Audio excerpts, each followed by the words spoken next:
Adão Negro é o mais recente filme do universo DC.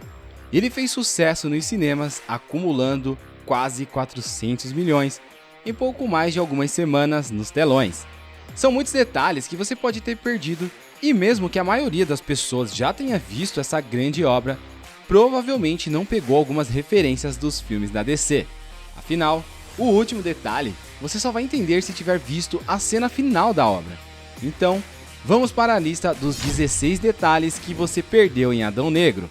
Oi, eu sou o Goku. Eu sou o Marvel. Porque eu sou a vingança. Sério?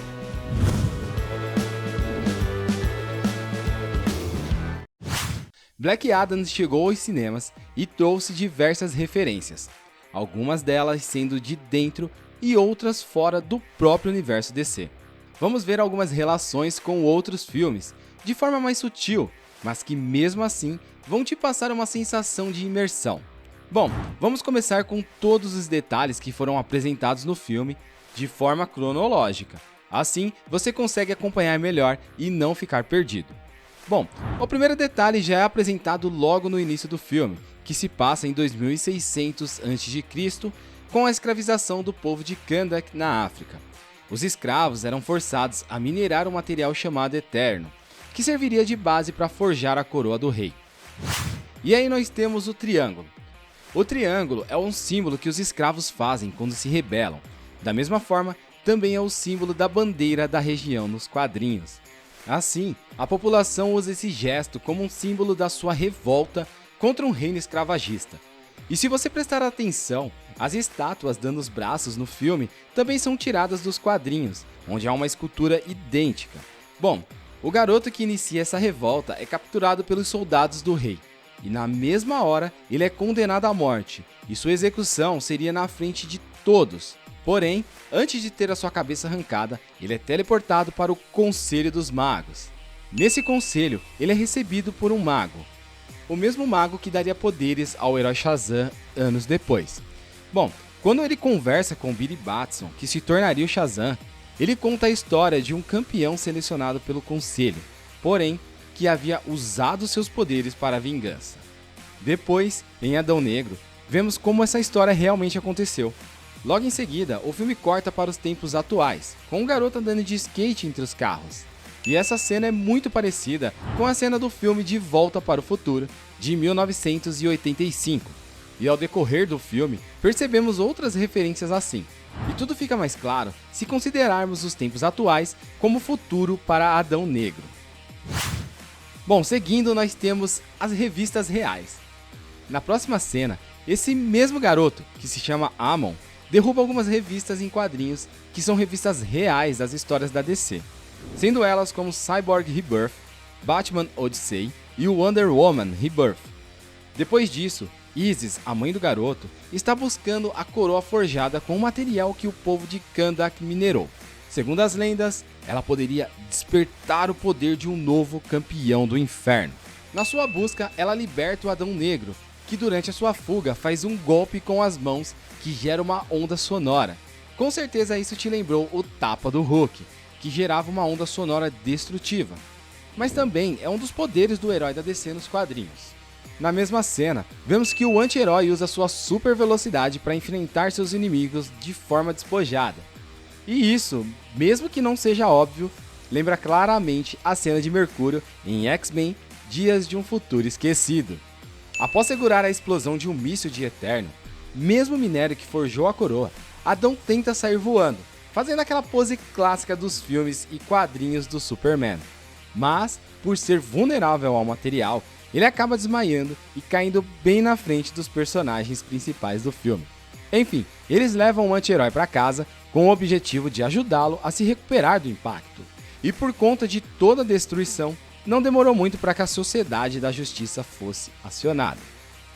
Bom, e entre os heróis é possível ver a heroína Ciclone, que em sua identificação carrega o nome de Abigail Hankel, Tornado Vermelho.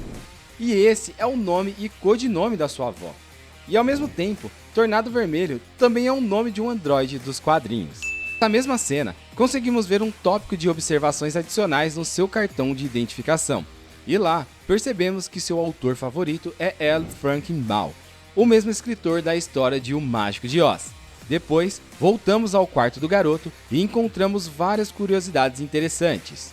Assim que acorda, o campeão do filme lança raios contra o pôster do Superman, que faz referência direta ao possível confronto da cena pós-créditos. Mais tarde, ele também acaba destruindo fotos de vários personagens da Liga da Justiça, como a Mulher Maravilha, Aquaman e Batman. Nesse mesmo quarto, conseguimos ver que o garoto é realmente fã da DC. Ele possui até algumas figuras de ação do Shazam e do Batman. Bom, assim que sai da casa do garoto, Adão Negro é cercado por inimigos, onde aparece uma cena clássica, referente aos filmes com aquela encarada antes do tiroteio.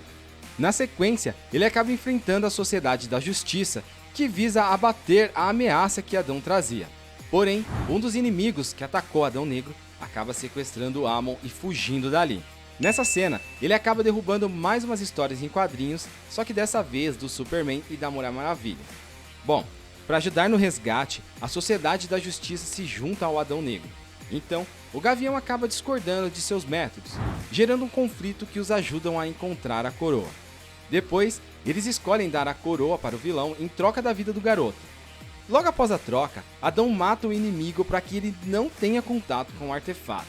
Então, ele acaba se lembrando da sua história, onde seu filho sacrificou sua vida para salvar o pai, para que ele pudesse assumir o posto de campeão. Assim, tomado de ódio pela morte do filho, Adão acaba indo atrás de vingança. Cego por conta do ódio, ele acaba destruindo todo o reino. E tudo isso fez com que o Conselho dos Magos considerem Adão indigno de seus poderes, e então o aprisionam. Tomado pela culpa, ele acaba se entregando para a Sociedade da Justiça para que não tenham mais que lidar com os problemas que esse poder lhe causou. E para se entregar, ele abre mão dos seus poderes falando Shazam, a palavra que o herói Shazam usa para se transformar. Enfim, ele acaba sendo preso por Jennifer Holland, a mesma que atuou no filme do Esquadrão Suicida. Enquanto isso, o vilão do filme ressuscita e volta como Sabbac, o campeão do inferno, e disposto a causar destruição no mundo. A Sociedade da Justiça tenta impedir o vilão, mas não tem sucesso. E depois, como uma última chance, o Senhor Destino se projeta astralmente para pedir ajuda para Adão Negro.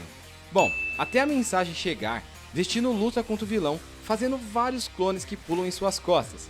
Uma cena clássica em Matrix Reloaded.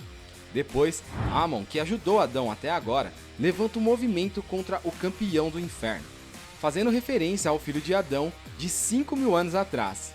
Adão Negro então consegue fugir da prisão e se juntar à batalha. A batalha é árdua, mas eles conseguem vencer o vilão após dar vários golpes em seu corpo. E para acabar com o campeão do inferno, Adão Negro segura em seus chifres, soltando vários raios, até cortar o corpo do vilão ao meio. Com isso, a batalha acaba e todo o cenário caótico chega ao fim. Agora, o nosso anti-herói poderia se sentar no trono do rei, nomeado como Salvador da região. Mas, para acabar com o ciclo de ódio, ele destrói o trono com um soco, acabando com a possibilidade de alguém se sentar ali novamente. Então, o filme chega ao fim, mas ainda há uma última cena que deixou todos os telespectadores ansiosos. A cena pós-crédito. Após derrotar o vilão, Amanda Waller cobra que Adão Negro volte para a prisão. Como ele não aceita, ela diz que Kahndaq será sua prisão. Mas, contradizendo as ordens, ele fala que nenhum ser do planeta Terra poderia fazer ele ficar em Kahndaq. Por conta desse comentário, Amanda Waller, que comanda a Sociedade da Justiça, manda Superman para enfrentar Adão Negro. Como sabemos, Superman não é humano, além de ser um dos heróis mais fortes da Liga da Justiça. Bom, esse filme tem tantas referências que fica difícil de pegar todas elas assistindo apenas uma vez. Algumas delas podem nem ser confirmadas por conta de direitos autorais, mas são clássicas no cinema. Bom, agora eu quero saber de você. Me conta aqui qual desses detalhes você já tinha notado e qual mais chamou a sua atenção. Aproveita esse momento para deixar o seu like. E caso ainda não seja inscrito, já clica aí no botão e faça parte do nosso canal. E não esqueça de ativar todas as notificações e ativar as notificações do YouTube também, para não perder nenhum vídeo novo. Bom, será que eu esqueci de falar sobre algum detalhe? Me conta aqui embaixo. Eu vou ficando por aqui, mas nos vemos no próximo vídeo.